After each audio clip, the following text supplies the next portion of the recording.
네, 안녕하십니까. 강용석입니다. 안녕하십니까. 네, 오늘 고성국 박사님과 함께하는 KN을 시작하겠습니다. 먼저 이제 가볍게 네.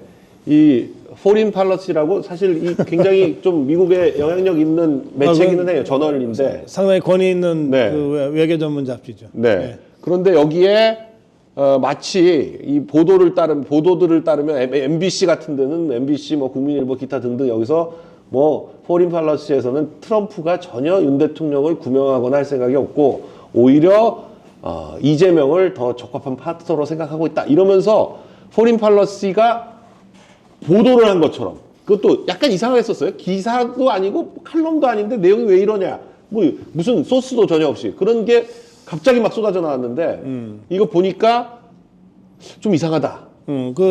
저기 SNS에서 그 좌파들이 열심히 퍼날르더라고요. 네. 그래서 제가 잠깐 보고서 이건 또 누가 소설 썼구나 네. 그러고 말았는데 네. 실제로 포린 팔러시의 정식 기사도 아니고 네.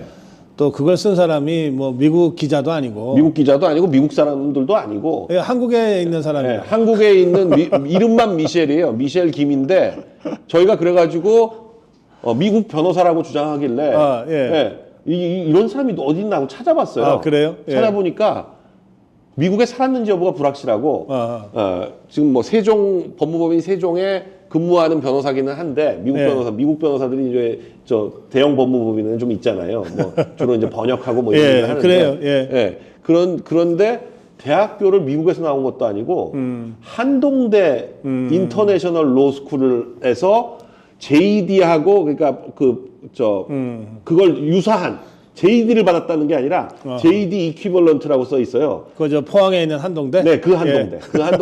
그 한동대에서 한동안 그 국제 인터내셔널 로스쿨이다 뭐 이런 식으로 해가지고 정식 학교가 아니라 미국에서 방송으로 이렇게 강의 몇 개를 듣고 그러고 나서 여기서 같이 모여가지고 공부를 하다가 미국 변호사 시험을 볼 자격 같은 거를 받을 수가 있거든요. 몇 개 주에서는 그 몇 개 수업을 들으면 그걸 가가지고 미국 변호사 자격을 딴 게 아닌가. 뭐 미국 변호사는 잘 아시겠지만 미국 전체가 아니라 무슨 주 변호사 50개 주가 다 숫자적으로 하거든요.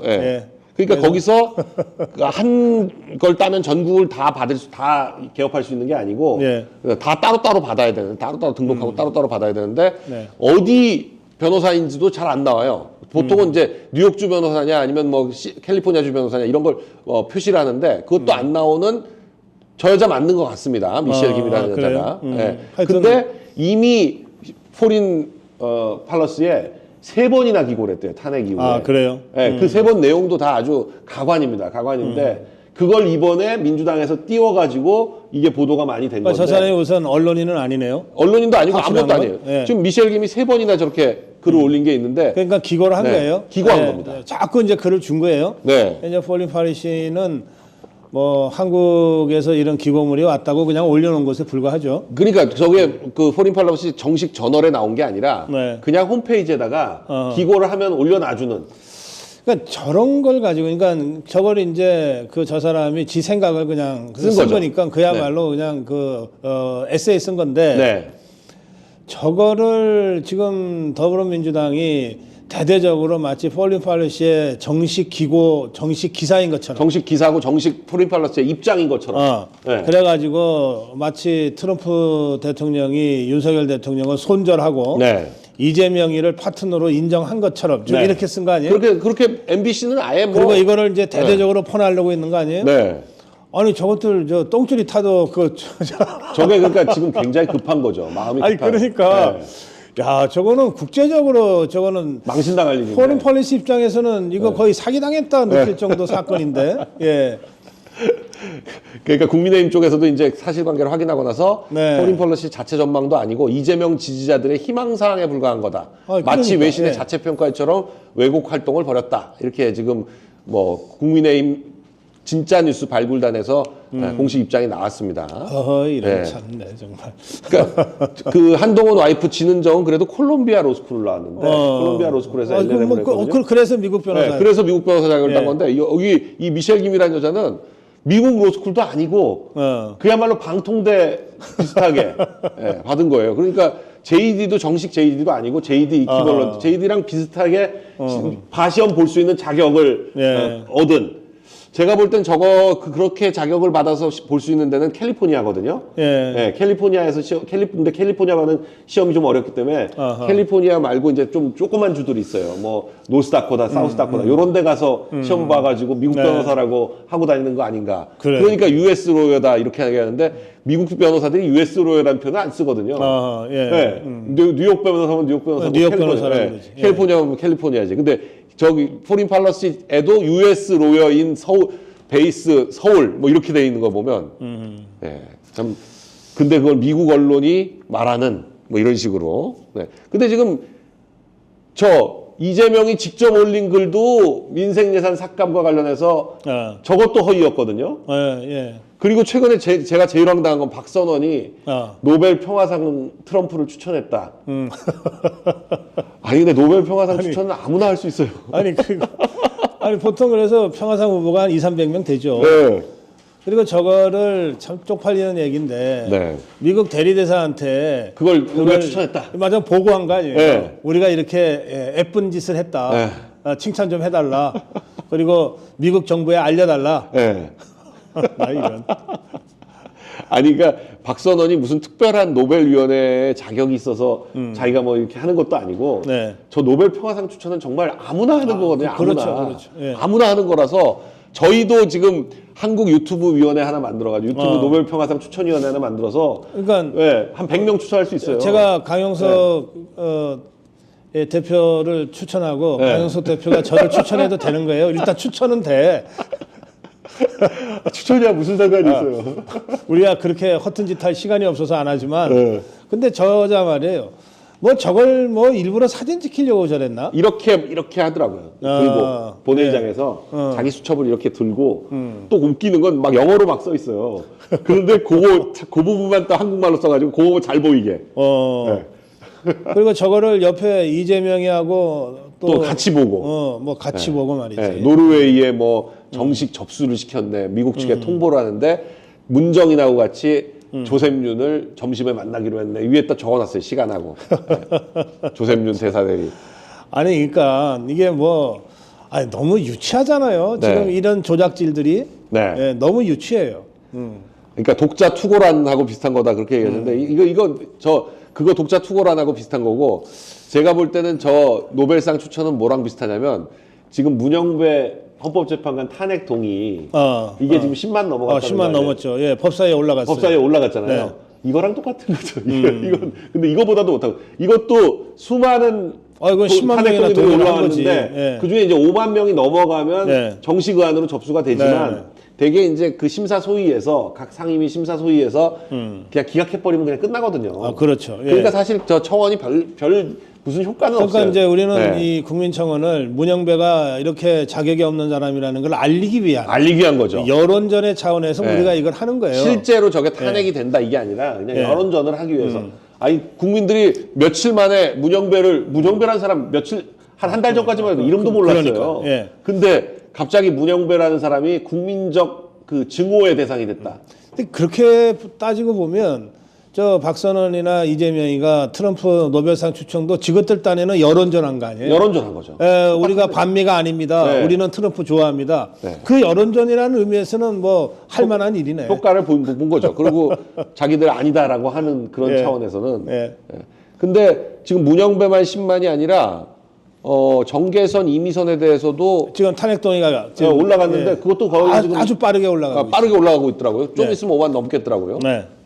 이거 자체가 헌재에 대한 불신을 알려주는 거다. 그러니까 저거는 뭐 법사위가 열려서 정청래가 뭐 기각을 하겠지만 일단은 정식 안건은 의무적으로 돼야 되는 거예요. 정식 안건은. 지금 정계선이 가장 늦게 시작했는데 36,000.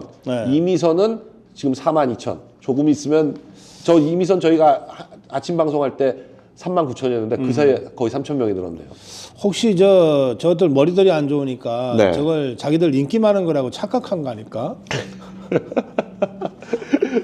자기들끼리는 이제 그렇게 얘기하겠죠. 이게 악명이나 그 호명 저 정식 그 명예나 같은 거다. 노토리어스하거나 페이머스하거나 비슷한 거다. 그렇게 생각할 수도 있죠. 아 이거 참. 네. 아 근데 이미선은 저희가 아침에 좀 재산을 확인해 보니까 예. 엄청 많더라고요. 70몇 억이에요. 그렇게 많아요? 네. 그 사이에 또 늘었나? 계속 늘었고 예. 지금 이제 눈에 안 띄려고 하도 주식 가지고 욕먹으니까 예. 주식을 전부 팔아서 현금화해서 그런지 현금 예금 액수가 45억이에요, 45억. 그래요? 그 네. 사이에 많이 팔아치웠네. 팔아서 그 현금으로 갖고 있는데 예. 뭐 방배동에 있는 아파트 재건축 지분 뭐 이런 것도 있고 예. 다양합니다. 다양해요. 그러니까 저게 저 주식 부자인 줄 알았더니 뭐 부동산도 땅 많아요. 부자, 네. 뭐 돈 되는 건 다 했네. 네. 예. 여기저기. 네. 자, 지금 헌재에서 6차 변론이 예, 오늘 진행 중인데 6차 변론 진행 중입니다. 네, 그저께 홍장원이 네. 막판에 나와가지고 온갖 생쇼를 하고 나갔는데 네. 홍장원의 말바뀜이 얼마나 심한지가 아주 그냥 그 국민적 놀이가 됐는데 사실 이 곽종근, 예. 김현태도 또 대단합니다 오늘. 네. 네. 뭐 홍장원이 개 박살났죠. 네. 특히 그 윤석열 대통령 변호인단에서 이제 그 신문을 하고 네. 그 과정을 지켜보던 정영식 재판관이 직접 핵심과 관련된 질문을 다시 하잖아요. 그 과정에서 홍장원이가 답변을 제대로 못 해가지고 결국은 사과하잖아요. 네. 예, 법정에서 예, 그 정도로 아주 박살이 나버렸어요. 홍장원이는 오늘 그 계엄 직후에 그 윤석열 대통령을 내란죄로 뒤집어 씌우려고 할 때 그 네. 결정적인 그 진술을 한 자가 둘인데 홍장원과 곽종근입니다. 곽정건이죠. 네. 이 곽정건이는 지 부대 찾아온 그 김병주, 박선원이 앞에서 눈물 찔찔 짜면서 네. 그 부대원도 얘 특전사령관이 뭐야 도대체. 하여튼 눈물 찔찔 짜면서 했던 바로 그자. 네. 근데 그자가 곧바로 말을 계속 바꾸거든요. 네. 하여튼 그자가 오늘 이제 헌재 변론의 증인으로 나옵니다. 네. 그리고 김현태는 그 707 단장. 네. 그러니까 이 사람도 계엄 해제 후에 갑자기 느닷없이 국방부 앞에 그 군복 입고 나타나가지고 네. 눈물 글썽글썽하면서 기자회견을 자기 부하들은 자기 명령에 따랐을 뿐입니다. 어쩌고 저쩌고 했던. 네. 근데 그 친구는 윤석열 변호인단에서 요청한 증인이에요. 네. 그러니까 왜냐하면 그때 이 지금 국회의 정보위원장 그 안규백이가 네. 안규백이가 직접 그 김현태랑 맞닥뜨렸다는 거예요. 네. 그 새벽 5시 한 50분쯤에 국회. 직접 국회에서 마주쳤다. 예. 네. 그래서 안규백이 말이 네. 그 국회에 불러서 김현태를 불러서 내가 맞닥뜨렸는데 이 지하 통로에서 네. 국회 지하 통로 있잖아요. 네. 근데 왜 그때 나를 안 잡아갔냐? 네. 그러니까 김현태의 대답이 국회의원 잡아가라는 명령이 없었습니다. 이렇게 된 거야. 네. 그게 국회에서 답변이에요. 그러니까 이제 윤석열 대통령 측에서는 봐라. 직접 국회에 들어간 부대가 707인데 네. 707 단장이 국회의원과 맞닥뜨렸는데 국회의원을 체포하라는 지시가 없었습니다. 네. 그래서 아무런 행동도 하지 않은 것 아니냐. 네. 그러니까 이게 대통령이 국회의원 끌어내라고 명령했다든지 하는 것들은 전부 다 거짓 아니냐. 네. 네, 그래서 대통령 측에서 신청을 한 증인이에요. 네. 네. 그 오늘 지금 그 김현태에 대한 증인 신문이 먼저 이루어지고 있는데 네. 주요한 얘기들이 다 뒤집어졌어요. 네. 일단 실탄, 네. 뭐 그런 거 사용하는 거 네. 전혀 없었다. 어. 그리고 끌어내란 지시 이런 거 없었다. 없었다. 없었다. 그리고 봉쇄하라고 했는데 이게 방어의 의미였다. 네. 국회를 방어하라는 의미였다. 이렇게 지금 얘기를 하고 있고 그러니까 질서 유지. 네, 질서 유지 차원. 안규백도 만났는데 그냥 지나쳤는데 이유가 뭐냐? 아니 끌어내라는 지시가 없었으니까. 네, 그러니까. 네. 네. 그런 곽정근도 그런 얘기를 한 적이 없다. 그 안규백이가 맞닥뜨린 거야. 네, 근데- 직접 김현태를 직접 본 사람은 그러니까 김현태를 직접 본 국회의원은 안규백 하나인 거죠. 그러니까 안규백은 덜컹했겠지. 네. 어두컴컴한 지하 터널에서. 근데 만났으니까. 그냥 아무 짓도 안 한 거예요. 네. 그러니까 국회에 불러서 너 그때 왜 나를 안 잡아갔냐 이렇게 물어본 거예요. 그러니까 지시가 없었습니다. 이렇게 된 거지. 네. 지금 정치인 체포나 실탄 무장해라는 명령을 받은 적이 없다. 네. 제일 중요한 건 지금 뭐 어차피 선관위는 의미가 없는 거고 네. 결국 국회에 출동한 280명이 어떤 명령을 받고 뭘 수행했느냐가 중요한데. 그러니까 저 좌파들이 말이에요.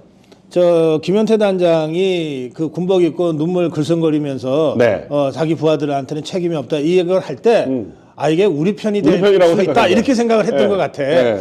근데 실제로 저 사람이 사실관계만 지금 얘기하고 있는 거 아니에요. 네. 그러니까 김현태 단장이 국회에 그 진입한 280명의 단의 단장이거든요. 네, 그 280명을 특임 단장이거든요. 특임 단장입니다. 네, 707 특임 그러니까 그 단장. 사람이 아무런 지시를 받은 게 없다는 건데 네. 좀 그렇게 얘기하고 있는 거예요. 네. 근데 무슨 내란이냐 이거예요. 네. 그리고 유리창 왜 깼냐? 시민들과 부딪히지 않기 위해서. 네. 네, 국회의원들과 부딪히지 않기 위해서 깼다. 그러니까 네. 이게 뭔가 정문으로 들어가려고 하면 네. 거기 막아서는 보좌관이나 시민이나 또는 국회의원이랑 육체적으로 물리적 충돌이 있을 수밖에 없으니까 네. 그걸 피해서 간 거다 이거예요. 네. 예. 국회 봉쇄를 위해서 창문을 깨고 진입하라는 지시를 받았다라고 얘기를 하는데, 예. 그리고 본회의장 부수고라도 들어가 의원들 끌어내라는 지시 받았다. 이런 식으로 주르륵 그동안 얘기해온 게 남아 있었는데 오늘 헌재에서는 그런 얘기가 다 뒤집어졌습니다. 그런 얘기도 없었다. 네. 그다음에 지금 저 정영식 재판관이 아주 중요한 질문들을 계속 하잖아요. 네. 이게 특임단은 특수부대예요. 네. 그리고 계엄 상황에서 일단 그 진입한 거 아니에요. 그러면 네. 작전 중이잖아요. 네. 작전 중일 때는 항상 실탄은 휴대하는 것이 정상이에요. 네. 그런데 그날 국회는 실탄조차 놓고 갔다는 거거든요. 네. 왜? 실탄 갖고 가지 말라고 하는 지시가 있었으니까. 네. 아니 실탄을 안 가지고 총을 들고 가는 건 그냥 이 하다못해 무슨 삼단봉 하나 들고 가는 것만도 못한 거예요. 그렇죠. 예. 그 총을 어떻게 쓸 거야?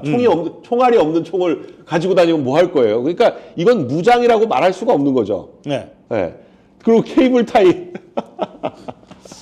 저거는 그동안 좌파들은 네. 정치인 체포할 때 쓰려고 수감용으로 쓰려고 이거라고 주장을 해왔어. 네. 근데 문을 봉쇄하기 위한 거였다. 네. 그러니까 이 문 두 개를 이렇게 묶어서 못 열게 하려고 하는 거지. 그거는 가능하지. 케이블 네. 타이로. 네. 수갑 목적이 아니라는 거죠. 수갑을 따로 가지고 있다는 거죠. 707에는 예. 거한 수갑도 있고 뭐 별의별 체포용이 다 있고 예. 707이라는 데가 군사경찰 특임대기 때문에 예. 헌병이 이제 군사경찰로 이름 바뀌었잖아요. 그렇습니다. 예. 그러니까 경찰이 갖고 있는 걸 다 가지고 있습니다. 더 좋은 걸 가지고 있어요. 그리고 그게 네. 군인들이기 때문에 모든 장군은 매뉴얼에 적혀 있어요. 네. 체포 연구는 케이블 타이는 없는 거야. 네. 예. 그러니까 저기서 산 거예요. 그러니까 다이소에서 산 거야. 그러니까 이 특임단 입장에서는 그 초유의 지시를 받은 거 아니에요. 네. 국회를 봉쇄하고 방어해라. 네. 그러니까 문을 잠궈야 되는데 문 잠그는 건 원래 특임단 임무에는 없거든. 그러니까 어쩔 수 없이 매뉴얼에 있는 국회문을 어떻게 장구가 닫느냐. 없으니까. 네. 그러니까 거기 가서 산 거지. 네. 근데 그거를 검찰은 공소장에다가 저 사진을 붙여가지고 네. 기소를 했어요. 나 이런. 그것도 황당한 거죠. 사실은 공소장에는 저런 거 하나도 안 붙이고 공소장 일본주의라 해서 공소장만 딱 가는 건데 네. 그걸 사실상 이 여론 형성을 위해서 저기다가 저 사진을 붙여놓으니까 근데 평상시에 특임대가 쓰는 장구가 하나도 아니고 전부 다이소에서 파는 망치, 다이소에서 파는 케이블 타이, 다이소에서 파는 저 포승줄 이런 게 이제 증거랍시고 나오니까 예. 사람들이 황당한 거죠. 예. 롯데리아에서 모의하고 그리고 지금 다이소에서 장비 구입하냐. 사진 보세요. 예. 케이블 타이가 그냥 묶음으로 묶여져 있잖아. 예. 저 밧줄도 원래 산 그대로 지금 그대로. 묶여져 있잖아. 예. 쓰질 않았어 한 번도. 네. 아니 사용을 하려면 최소한 저거 줄은 풀고 네. 뭔가 바로 사용할 수 있도록은 갖고 다녔어야지. 네. 저게 지금 체포조가 준비했다고 하는데 체포조가 뭘 준비를 해? 체포조가 아닌데. 예. 그러니까 이게 얼마나 어설프게 내란죄를 뒤집어 씌우려고 했는가. 네. 그러니까 이제 지것들도 아는 거예요. 지것들도 아니까 이게 이런 상태로는 도저히 내란죄로 엮을 수는 없다. 네. 그러니까 내란죄 이거 뺀 거죠. 취소해버리는 거지. 예. 아니 한덕수 총리에서도 빼버리는 거지. 예. 한덕수 총리까지 뺀다는 건 그러면 이제 어떻게 된 거냐? 아무것도 안 남아요. 예. 지금 계엄 해제 직후에 내란죄로 누명 씌워갖고서 전부 구속부터 시켰잖아요. 네. 그리고 전부 지금 이 재판이 시작됐잖아. 근데 이 사람들은 다 내란 방조범이거든. 내란 주요 임무 종사증. 그렇잖아요. 예. 그렇게 돼 있는데 정작 헌재나 한덕수 탄핵 심판에서는 내란죄를 빼버리는 거야. 네. 그럼 이 사람들은 왜 잡혀 있는 거예요 지금? 제가 볼 때는 그래서 3월이 되면 그분들은 다 보석으로 나오지 않을까 지금 그런 생각이 듭니다. 네. 예. 지금 저 화상 회의 가지고도 뭐 논란이 많더라고요. 좀 뭐 곽종근이 근데 회의에 지금 저게 곽종근이라는 자가 정말 이상한 자인데 저 자가 김병주의 아주 핵심 참모였다. 똘머니였다며. 네. 그러니까 이해가 다 되는 건데 저게 707은 국회에 진입한 부대 아니에요. 네. 왜 저 부대가 제일 중요한데 계엄 상황에서는 왜 저 부대만 빼고 화상회의를 해? 아니 뺄 게 따로 있지. 아니 근데 이 사진이 모든 걸 설명해 주는데 이 자리에서 박범계가 저 곽종근과 김현태한테 네. 공익제보자로 인정해 줄 테니까 뭐 얘기해라 이렇게 설득하고 회유했다는 거를 네. 김현태가 또 얘기를 하고 있습니다. 그러니까. 네. 네. 그러니까 자기가 회유 당했다는 거 아니에요. 네. 회유를 했다는 걸 인정하고. 그러니까 지금 이게 누구의 내란이냐면 박선원과 김병주와 박범계, 홍장원이, 정청래, 곽종근이의 내란. 그리고 홍장원, 곽종근 요들이 만든 그자들의 내란이에요. 가상 내란이. 네, 이들의 내란이야. 근데 곽종근은 김병주의 핵심 참모였고 홍장원은 박선원이 기조치할 때 그 네. 밑에 있었던 그러니까 박지원이, 박선원이, 홍장원 네. 그 라인입니다. 그러니까 홍장원과 곽종근이 이렇게 하고 있다. 근데 이제 어떻게 해서 홍장원이 도대체 이런 인맥인데 그리고 그 옛날 블랙요원 때 네. 지금 뭐 또, 홍콩에서 부동산 해먹었네 뭐 이런 얘기가 있는데 그게 왜 문제가 안 되고 지금 2년 반 동안 이 정부에 있을 수 있었냐를 놓고도 홍장원의 와이프가 한동훈 와이프하고 뭐 어떻게 친하냐 뭐 이런 얘기가 뭐 또 나오고 그러니까 있더라고요. 한동훈 그 끈잡고서 살아남았다는 얘기가 나오고 있어요. 또 이게 저 박지원이나 박선원 때부터 그쪽 일을 했기 때문에 이 국정원의 해외 파트는 국내 파트하고 또 달라서 일종의 그 어떤 독특한 자기네 커넥션이 있잖아요. 네. 그러니까 어찌어찌해서 살아남은 것 같아요. 네. 그리고 그러니까 그것도 해외 라인이 있으면 그런 걸 또 인정 안 할 수가 없으니까 또 막 해외는 또 그런 식으로 또 살아남잖아요. 그런데다가 저 홍장훈이 저자가 자기가 그 국정원장 된다 이런 식으로 또 뻥도 치고 다니고 예? 하여튼 그러다가 잘린 건데 그러니까 저자는 애초부터 진작에 국정원에서 정리됐어야 될 자인데 적어도 정권 바뀌고 나서는 제일 먼저 정리됐어야 될 단데 어찌어찌해서 뭐 한동훈이 뒷배를 탔는지 어쨌는지 살아남다가 결국은 저렇게 사고를 친 거죠. 대형 사고를 쳤어요. 대형 사고를 치고 저 사고를 저자는 그 홍장원이가 한동훈한테 전화해가지고 체포를 하라 그랬다. 체포해서 또 그 한동훈이 막 그러니까 펄펄 뛰면서 자기 왜 체포하라 그랬냐 그러고 그러니까 그것도 이 한동훈이가 보통 사람 전화 잘 안 받는 걸로 유명해요. 그러니까 국회의원들도 한동훈이한테 전화를 못 한다는 거잖아요. 직접 통화가 잘 안 된다고 불평들이 많았거든요. 홍장훈이 이거는 그 급박한 상황에서도 한동훈이랑 직접 통화가 가능한 관계였던 거예요. 그러면서 한동훈은 도대체 어디서 들었냐 그러니까 말을 안 했어요. 말을 안 했어요. 그때는 분명히 내가 믿을 만한 소스를 통해서 들었는데 날 체포하라고 했었다. 그러니까 이게 체포조까지 발동됐다. 저 홍장훈이하고 한동훈이 그 전화기 포렌식을 하면 이자들이 얼마나 빈번하게 통화했는지가 서로 했는지가 나올 거란 말이에요. 그래서 지금 윤 대통령 측에서는 홍장원 지금 통화 기록 이거 확인해야 된다라고 얘기하고 있는 겁니다. 저 홍장원이 근데 홍장원이 지금 이미 너무 말한 게 거짓말이 많아가지고 앞하고 뒤하고 하나도 안 맞아요. 그래서 지금 이미 고발됐습니다. 모해 위증죄로. 근데 저는 판사를 해본 적은 없지만 판사들은 자기 앞에서 거짓말하는 걸 제일 괘씸하게 생각한다. 그렇죠. 자기 법정에서는 자기가 신인 법정에서 오기 전까지는 경찰이나 검찰에서 거짓말을 하고 번복을 하고 그럴 수 있는데 여기 법정에 와서 공판을 하는 여기서 선서하고 거짓말하는 건 근데 못 참는다. 정영식 재판관이 몇 가지 질문을 통해서 헌재에서도 이자가 말을 바꾸고 있다는 거를 확인했죠. 일단 헌재에서 한 발언이 기존 발언하고 완전히 다른 데다가 이 발언하면서 자기도 이제 위증 처벌받을 것 같으니까 말을 그 헌재에서 하면서도 계속 바꿔요. 처음에는 뭐라고 했다가 그게 그거냐고 확인을 하면 그렇게 이해했다. 그렇게 인식했다. 이런 식으로 빠져나가려고 말을 계속 바꿉니다. 근데 그게 재판관들한테는 그게 바로바로 포착이 되죠. 전형적인 거짓말이죠, 그게. 그러니까 네. 그런 거를 가려내는 직업이 판사거든. 네.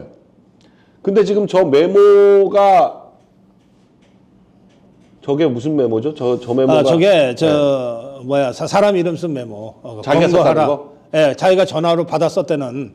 그런데 글씨가 워낙 그 지도 못 알아볼 정도라 갖고 누구 시켜서 다시 쓰라고 했다는 건데 저기에 근데 그 메모는 본인이 쓴 메모는 버렸다고 그랬거든요. 아니 그러니까 네, 지금 그 그건 다시 메모가 쓴 거잖아요. 없어요 지금. 네. 예, 없는데 저기에 처음에는 검거 지원 요청이라고 썼다가 검거 요청이라고 다시 썼다는 거예요. 예? 그러면 아니 왜 그걸 그렇게 다시 썼냐? 네. 질문하면 답변 못 하는 거지. 위치 추적과 검거를 요청했다라고 다시 저거는 근데 저 글씨는 또 자기 글씨 아니라는 거 아니에요? 네. 저 보좌관 시켜서 썼다는 거. 그러니까- 보좌관 누구냐니까 말을 못 한다. 근데 저게 이제 국정원 제1차장이잖아요. 네. 국정원은 검거 권한도 없을 뿐만 아니라 검거할 요원도 없어. 네. 뿐만 아니라 위치 추적할 권한도 없어. 위치 추적할 수 있는 것도 1차장한테는 없어요. 왜? 없어요. 대외 파트기 때문에. 네. 네. 그러니까 아무 권한 없는 자하고 아무 능력 없는 자한테 대통령이 지시했다는 얘기가 되는데 저자의 말이 사실이라면 네. 아니 대통령이 그 정도를 몰라요? 아니 그리고 대통령이 다른 사람도 아니고 검찰총장 출신인데 아니 누가 수사권이 있고 없고를 제일 잘하는 사람이 검찰총장인데 그걸 그리고 1차장한테 시켰다? 저 통화는 여인영 방첩부 사령관하고 한 통화에서 이제 네. 검거 지원 어쩌고 저쩌고 나오는데 방첩 사령관이 바로 그런 수사 담당하는 사람이잖아. 심지어는 저 변호인단들이 물어볼 때 그 말도 물어보더라고요. 네. 그 홍장원이 처음엔 뭐까지 뻥을 쳤냐면 네. 지금 체포조가 다 동원돼가지고 체포를 하고 있는데 위치 추적에 지금 어려움을 겪고 있으니까 위치 추적해달라. 그러면서 검거를 지원해달라. 이런 식으로 얘기했다고 하면서 이 사람 체포한 사람들을 네. 방첩사에서 구금할 거다라고 얘기했다는 거예요. 여인영 사령관이? 네, 여인영 사령관이. 그런데 이 통화 시간이 그렇게까지 얘기할 시간도 안 되는데 네. 구금 시설에다 구금 어디다 할 거다라고까지 얘기를 했다는 거예요. 뭐 벙커에 하니 뭐 어쩌니 하면서 했다는 네. 건데 방첩사에는 구금할 수 있는 시설 자체가 아예 없다는 거죠. 네. 그러니까 없어요. 그래서 이 변호인단이 홍장원한테 방첩사에는 구금시설이 없다는 거 아냐고. 모른다고. 네, 모릅니다. 그렇게 얘기하는 거예요. 근데 여인영 방첩사령관은 그걸 몰랐을까요? 자기네 방첩사에는 구금시설이 없다는 걸? 그랬더니 그건 여인영한테 물어보세요. 아니 그 여인영이 구금시설이 있다고 얘기했다고 자기가 증언하니까 그걸 물어본 건데 네. 여인영한테 물어보라 그러고 KBS 기자한테 12월 6일 날 한겨레 신문한테 그 대통령한테 했다 그랬다가 12월 7일 날 네. 대통령이 아니라 여인영한테 전화를 네, 여인영한테 바꾸면서 받았다. 네. KBS 기자하고 뭐라고 얘기를 하냐면 자기가 대통령하고 독대도 많이 하고 자기가 대통령한테 굉장히 사랑받는 입장이다. 이렇게 얘기를 했다는 거예요. 예. 근데 그날 통화가 네. 대통령과 처음 통화했다는 거예요. 처음이자 마지막. 처음이자 마지막이고 대통령하고 독대해 본 적이 한 번도 없는데 네. 자기가 사랑을 받고 대통령하고 뭐 그러는다고 KBS 기자한테 왜 얘기했냐 그러니까 그건 기자한테 물어보시라고. 아니 그리고 그 대통령과 통화를 한 번 한 건 사실인데 네. 그 대통령이 왜 그러면 이 계엄 발동 상황에서 해외 담당하는 1차장한테 전화를 했을까? 그것도 전혀 뭐 일면식도 없는 네. 이 부분 관련해서는 조태원 원장이 외국에 있어서 조태원 그런가? 국정원장이 네. 외국에 있는 줄 외국 알았다는 출장 거예요. 중인 줄 알았다는 거예요. 네. 외국 출장 일이 있어가지고 그래서 실제로는 조태원 원장이 국내에 있었는데 네. 일찍 돌아와서 근데 외국에 있는 줄 알고 그러면은 그 다음 서열이 1차장이니까 그리고 1차장이 1차장한테 해외니까. 해서 간첩 네. 이 수사나 이런 것과 관련해서 협조를 해라. 네. 딱 이게 다라는 거예요. 네. 예. 이거를 교묘하게 말 바꾸기를 하면서 마치 대통령이 자기한테 정말 자기를 국정원에서 제일 신임하는 사람이고 그래서 자기한테 누구누구를 체포하라고 지시를 했다 그러고 이런 식으로 지금 거짓말을 하면서 대통령한테 내란죄를 덮어 씌운 거죠. 그러니까 윤 대통령 측에서 홍장원 통화 기록을 요청하는 이유가 네.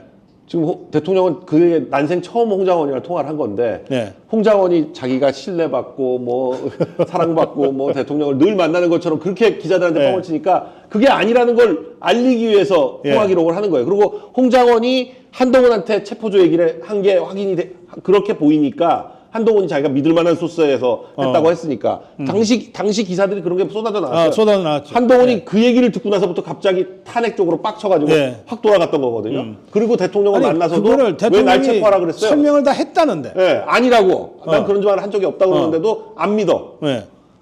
이게 그러니까 그 방금 말씀드린 그 내란 그 명단에 끄트머리는 이제 한동훈이 들어가는 겁니다. 한동훈이는 적어도 그 상황에서는 대통령보다는 홍장원이를 더 믿은 거예요. 더 믿은 거죠. 이게 한동훈의 정체예요. 네. 대통령이 직접 설명을 한 거는 안 믿고 홍장원이가 전화로 한 말은 더 믿은 거야. 네. 그게 한동훈이라는 거예요. 그게. 근데 그 대통령 입장에서 안 한 거를 안 했다고 하지. 어떻게 얘기를 해? 너 어디서 들었냐? 그러는데 또 말을 안 해. 하긴 믿을 만한 소스한테 들었습니다. 이런 식으로 얘기하니까 쟤는 원래 저런 애니까 그냥 그런가 보다 하고 대통령 넘어가는데 그러고 나서 이제 탄핵으로 간 거 아니에요. 그러니까. 네. 대박 복권님 감사합니다. 이게 근데 오늘 김현태가 상당히 지금 많은 얘기를 하고 있어가지고 오후에는 아마 이제 곽종근이 나올 텐데 곽종근은 그저께도 이미 국회에서도 계속 그 자리에서도 계속 말을 바꾸죠. 계속 말을 바꿔요. 그러니까 한 말을 또 바꾸고 또 바꾸고 그러니까 또 바꾸고. 첫 단추를 잘못 끼면은 나중에 이 계속해서 말을 바꿔서 앞에 한 말을 맞춰가야만 되거든. 네. 그러니까 계속해서 스텝이 꼬일 수밖에 없어요. 네.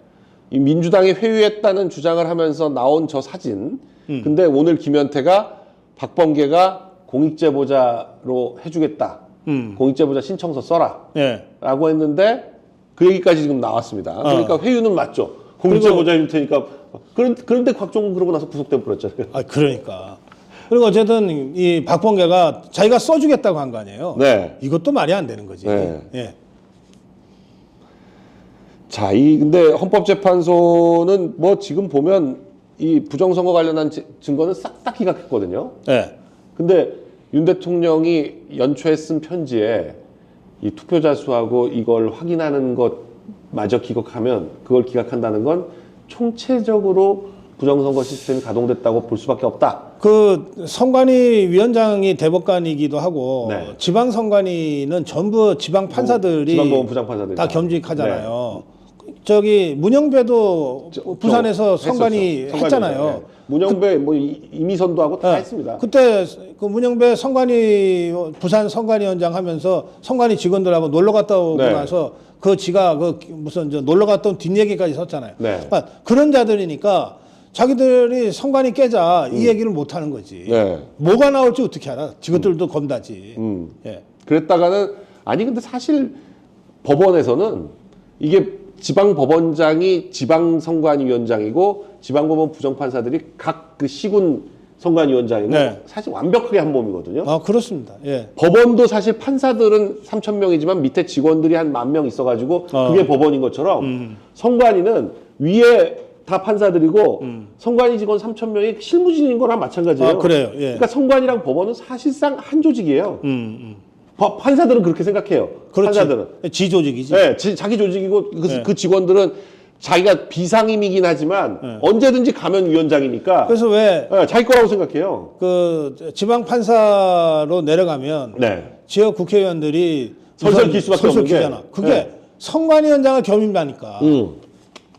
이게 뭐 판사가 무서워서가 아니고. 판사가 무서워서 그런 게 아니라 그러니까 그 국회의원들뿐만 아니라 지방 그 의회 의원이나 지방 그 도시 시장이나 이런 사람들 다 선출직이잖아요. 농협회장이니 수협회장 이런 사람들도 다 선관위가 선거 관리하잖아요. 그러니까 이 판사가 선관위원장이니까. 그리고 선관위가 고발하니 안 하니 그거 판사가 결정 다 하거든요. 그렇습니다. 선관위원장으로서. 그러니까 그냥 그 선출직에 출마하려고 하는 사람들 또 선출직에 당선된 사람들은 선관위 앞에서 오금을 못 펴요. 그럼요. 이 사람들이 찍어가지고 고발하면 100만 원이면 날아가니까 5년을 출마 못하니까 100만 원이면 사실 그냥 요만한 것만 걸려도 100만 원 넘어가거든요. 우리 강은수 변호사 잘 아시겠지만 선관위의 선거법이라는 게 너무 복잡하고 그리고 그야말로 귀에 걸면 귀걸이 코에 걸면 코걸입니다. 그래서 웬만한 사안은 전부 사전에 선관위에다가 문의하잖아요. 우리 선거 캠프에서. 문의를 하는데 더 웃긴 건 문의해가지고 선관위에서 답이 나왔잖아요. 그것도 뒤집어요. 그러니까 이제 그 답을 보고 했다고 했는데도 뒤집어. 그게 지방선관위에서 답을 받으면 중앙선관위가 그거 아니야 그러면 끝나는 거야. 그래서 최대한 가급적이면 중앙선관위에다가 문의해가지고 확인을 답을 받아야 얻으면은 돼요. 팩스로 받아갖고서 사본 갖고 있어야 되는 거거든. 네. 안 그러면 지방선관위에서 괜찮다고 했던 것도 아니 눈앞에서 선관위원들이 와가지고도 전혀 문제 제기를 안 했던 걸 나중에 가서 고발해요. 그러니까. 네. 황당한 조직이 이 선관위인데 지금 대통령조차도 부정선거 문제에 대해서 이렇게 얘기하는데도 아니 그러니까 대통령도 재판을 저런 식으로 당하는데 그러니까. 일반인들이 재판하는 과정에서 얼마나 황당한 일을 많이 겪었습니까? 그러니까 역으로 생각하면 네. 대통령이 정말 찾다 방법이 없으니까 네.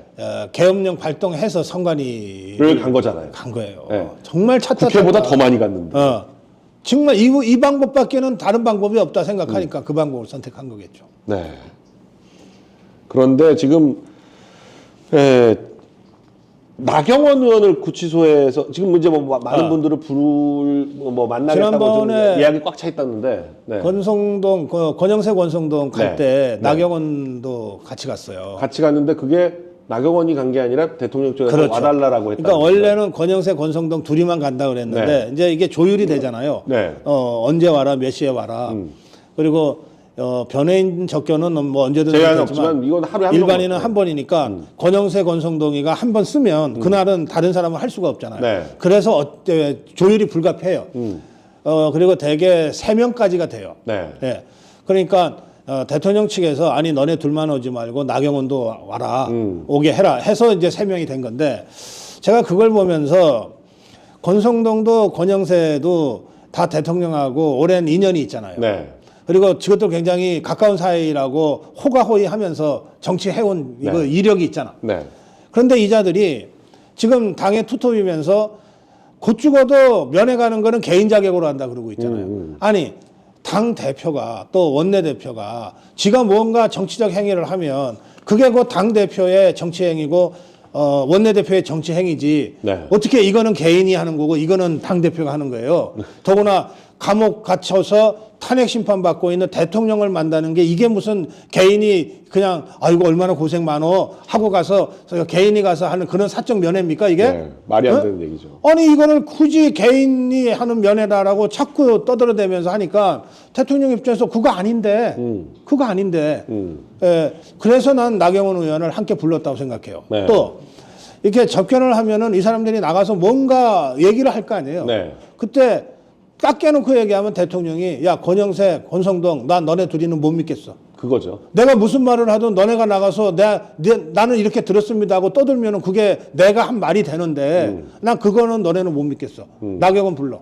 나경원은 적어도 그런 면에 있어서는 거짓말은 안 할 사람이야. 이거 아니겠어요? 네. 그러니까 나와서 권영세 권성동이는 거의 아무 말을 안 해요. 아무 말도 안 하죠. 아마 못하거나 안 하거나 할 거예요. 저는 못한다고 보는데 네. 대신에 나경원이 대통령의 의중은 메시지를 다 전하고 메시지를 있는 다 거예요. 전달했어요. 예. 저는 그게 이제 무슨 어떻게 해석해야 되냐. 예. 예. 근데 오늘 지금 고 박사님 말씀드리니까 그러네요. 대통령 못 네. 믿는 거예요, 쌍권을. 예. 쌍권은 그리고 실제로 나와서 한 마디도 안 했어요. 예. 뭐 했는지 무슨 근데 얘기 지금 했는지를. 쌍권이 하고 있는 짓이 뭐예요? 네. 대통령 감옥에 갇혀 있고 탄핵 대니만이 나라의 운명이 막 경각에 걸려 있는데 이자들 개헌한다고 자꾸 이러고 있잖아요. 예. 개헌하겠다는 거 아니에요? 이 거의 미친 짓이지. 그러니까 이거를 대통령이 그래도 집권당 여당에 투톱이 면회 온다 그러니까 거절은 안 한 것 같고 네. 대신에 나 너네는 못 믿으니까 나경원이 오라 그래. 이렇게 해서 메시지는 나경원한테 보낸 것 아니냐. 네. 그렇게 봅니다. 그러니까 그게 김기현이 아니고 나경원인 게 네.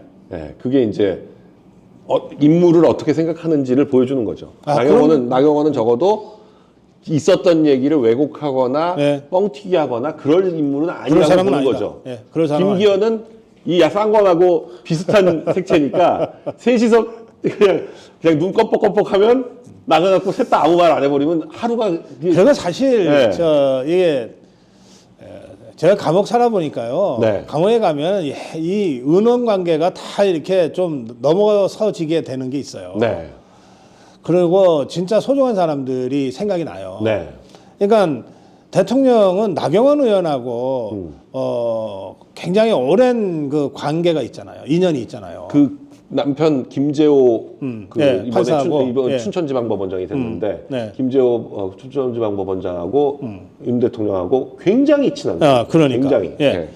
네. 권영세하고도 뭐 학교 때부터 인연이 있다고는 하지만 약간 거기는 이제 선배고 좀 거리가 있고. 그다음에 권성동은 솔직히 얘기하면은 뭐 외갓집이 강릉이라서 뭐 어릴 때 저 한두 번 본 거 말고는 네. 없잖아요. 그 네. 권성동이가 하도 장사를 해서 그런 거지. 네. 근데 김기현하고는 애초부터 별 인연이 없던 사람이에요. 네. 근데 나경원은 다르단 말이에요. 네.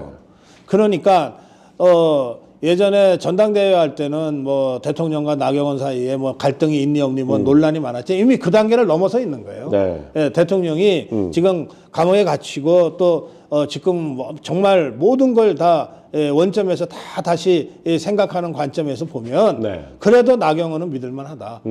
이런 판단들을 대통령이 안에서 하고 있는 것 아니냐. 그 점에서는 저는 복귀 이후의 정치, 네. 복귀 이후에 대통령이 펼쳐갈 정치가 지금까지 우리가 봤던 정치하고는 완전히 차원이 다른 정치가 될 가능성이 많다. 그런 생각까지 하게 합니다. 이전의 정치는 대선 과정에서의 인연이라든지 뭐 친윤 그룹이라든지 뭐 이런 그거에 이제 얽매여 있었다면 그리고 호가호위한 사람들한테 휘둘린 측면이 있거든요. 네. 예. 그런데 이제는 만일 복귀한다면 네. 완전히 좀 달라질 가능성이 완전히 달라지고 완전히 진짜 달라지고. 억석을 가리고 있다. 네. 대통령이. 네. 마음속으로 사실 그 안에서 별 생각 다 하거든요. 네. 그 예전에 그 전두환 대통령하고 이순자 여사가 백담사 갔을 때 예, 예. 백담사에서 뭐 하냐? 맨날 이름 적고 있다고 그런 얘기가 있었던 것처럼 맞아. 네, 그러니까 서로 이제 상의하면서 그러니까 야 이런 놈들 왜 안 오냐 막 그러면서 했던 것처럼 저 나경원 의원이 나오자마자 쓴 글을 보면 대통령과 무슨 얘기를 했고 어떤 느낌이었는지가 나옵니다. 네. 진심으로 대통령과 이 대통령을 위하는 그런 느낌이 담겨져 있어요. 저 글에. 네. 네. 특히 이제 대통령이 최근에 변호인단을 통해 한 메시지나 네. 또 저는 나경원을 통한 메시지를 보면 청년 얘기를 빼놓지 않아요. 네. 예. 그러니까 이번에 그 왜 123 계엄을 통해서 1230이 개몽됐다는 네. 말대로 이 1230 세대의 정치적 각성이라고 하는 건 진짜 중요한 사건이에요. 네. 제가 보기에. 근데 그 점을 대통령이 진짜 아주 뜨거운 가슴으로 지금 안고 있는 것 같아요. 네. 이 청년들에 대한.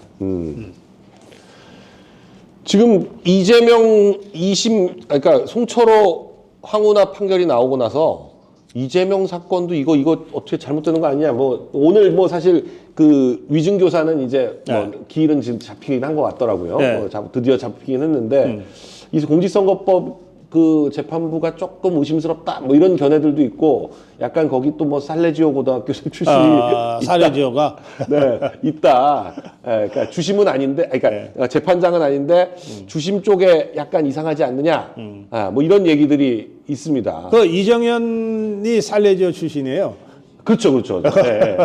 살레지오가 이 광주 호남에서는 명문 고등학교 중에 하나입니다. 네. 자, 저는 그 2심 재판부가 이재명이 그 요구한 증인 중에 딱 3명만 하고 나머지는 다 없애고 그다음에 12일, 19일에 신문하고 26일에 결심하는 걸로 이제 자료 송부도 19일까지 딱 기한 정해서 그때까지 안 오면은 권한으로 취하하겠다 하고 딱딱딱 가잖아요. 정리를 했어요. 저는 일단 2심 재판부가 엉뚱한 결론을 내리지는 않을 거다. 그런 느낌이 좀 들어요. 지금까지 한 걸로 봐서는 이 위헌법률 심판 제청했을 때 사실 좀 불안했었는데 그 부분도 재판하면서 사실 그런 거는 이제 그 자리에서 기각 안 하고 놔뒀다가 결심하기 전에 전기일이나 뭐 마지막 결심 전 그 중간에 기각 이런 식으로 많이 하거든요. 바로 하는 거는 너무 당사자가 하는 거에 대해서 그러니까 전 그건 기각할 거라고 봅니다. 그럼 당연히 이제 기각될 것 같고 지금 26일 날 결심이 되면 그때부터가 이제 또 요동을 치는 거죠. 이게 이제 뭐 제가 판사를 안 해봐서 판사처럼 얘기하기는 좀 그렇지만 판사들 입장에서도 많이 보이는 이 꼼수 가지고서 기일 늦추려고 그러고 뭐 하려고 그러고 그런 거 다 보이잖아요. 그러니까 그 얼마나 짜증나고 그거 얄밉겠어요.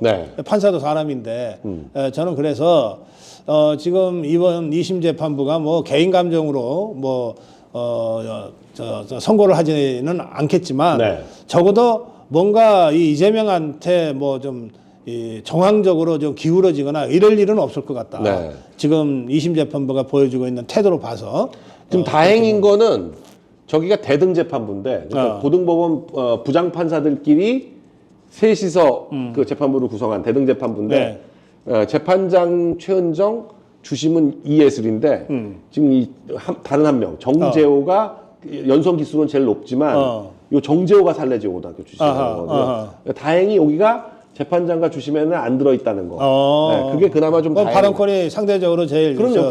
별로 사실 자기 사건이 아니니까 별로 얘기할 것도 없는 거죠. 저 대등 재판부는 사실상 같은 고등부장들이기 때문에 누구 말에 뭐 별로 휘둘리거나 하는 그런 거는 아니긴 해요. 네.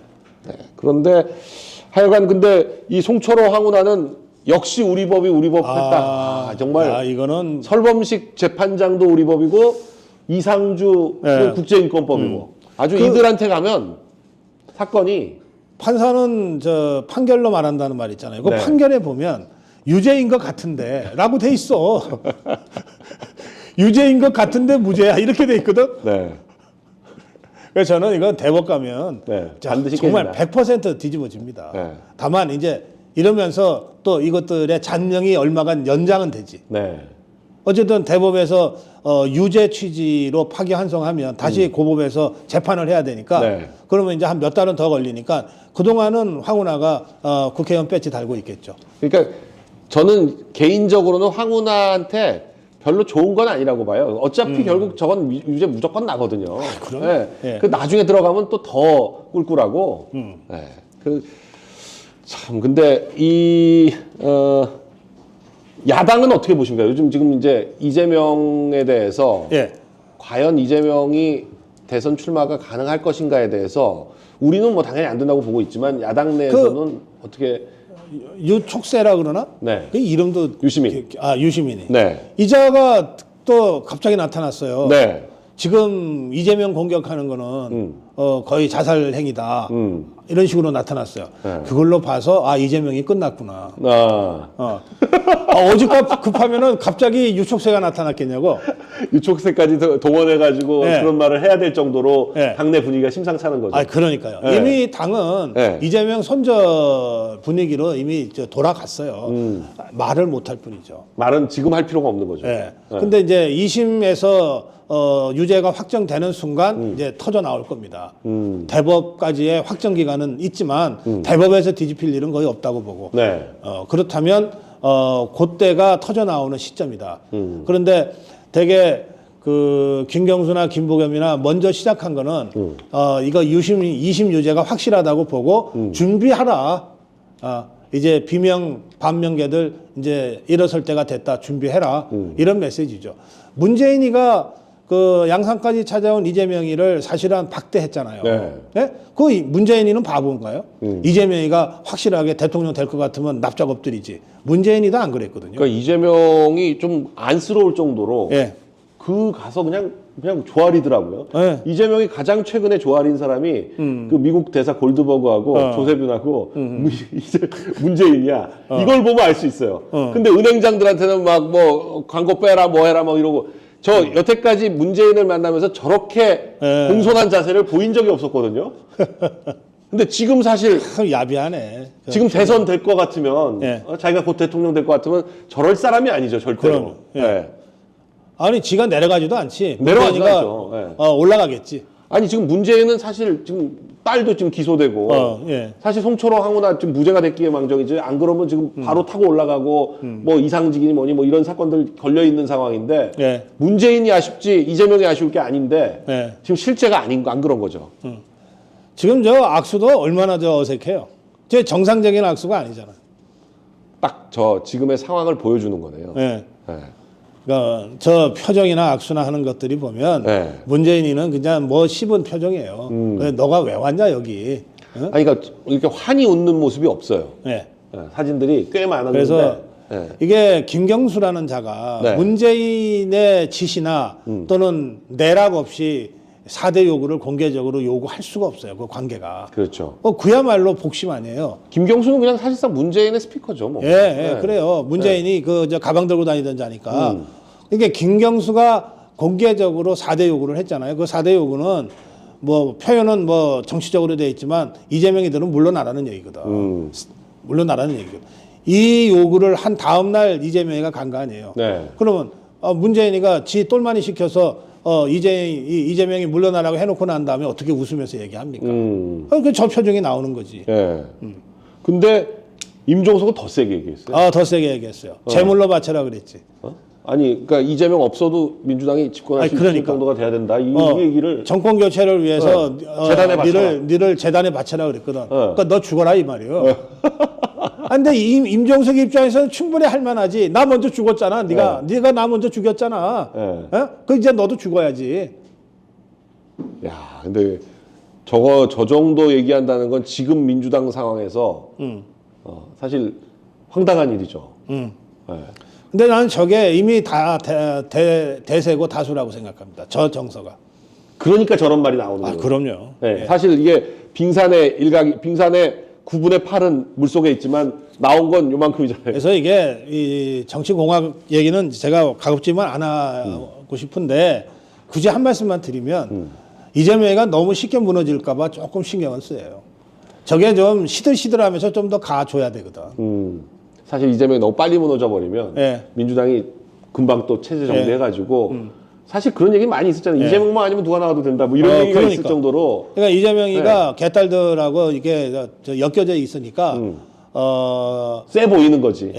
이거 쉽게 무너지지 않고 그냥 끝까지 그냥 악착같이 난 절대 물러날 수 없어 이러고 막 버티면서 막 몇 달씩 또는 몇 년씩 지그들끼리 집안 싸움을 계속 해 주는 거가 대한민국을 위해서는 좋아요. 2심 판결이 나더라도 쉽게 무너지지 않고 대법원 판결 낼 때까지는 자기는 어떻게든 안 물러나려고 할 거라고요. 막 버티면서. 근데 비명계 반명계는 아니 2심까지 유죄 나왔는데 뭐 어떻게 계속 널 믿고 가냐 이럴 거란 말이에요. 그러니까 그때부터 제대로 내용이 터지게 돼 있어요. 지금 한동훈도 이제 그거만 보고 있는 것 같더라고요. 2월 말 되면 상황이 바뀔 거다. 뭐 아직 안 죽었어요, 한동훈?